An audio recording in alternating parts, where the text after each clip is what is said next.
We're looking at the mind, and the question is, are you looking at things in the right perspective?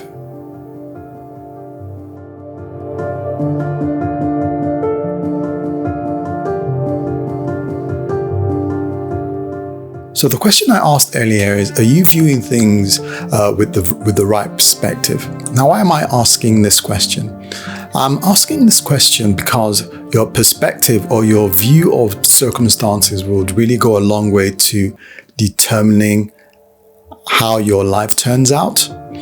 Now, why am I saying that? There's a portion of scripture, Numbers chapter 14, verses 1 to 20 something, just paraphrasing, and it tells us a story of 12 people, and it's known as the story of the 12 spies. And I'm not going to go into the details of the story, but the summary was that 2 out of these 12 people had a positive view of the circumstance that they were asked to look that they were addressing, and the other 10 had a totally negative view of what it was that they were trying to achieve. For the 10 that had a negative view, they were like, oh, we can never achieve this, we can never do this, let's just give up.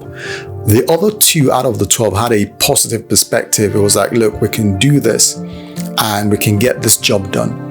Now, what was the differentiating factor between these 2 groups of people? It was just the perspective that they had about the circumstance. So why am I saying this? I'm saying this because if we have God's perspective concerning a circumstance, which is a faith-filled perspective, it goes a long way to determine how we're going to end up in life.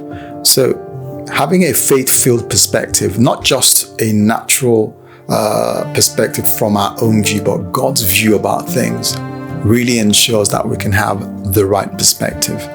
So having God's perspective about life, or with regards to things in your life, is what gives us the right and the true perspective. And it goes a long way in ensuring that we live our lives to the fullest, the way God has asked us to.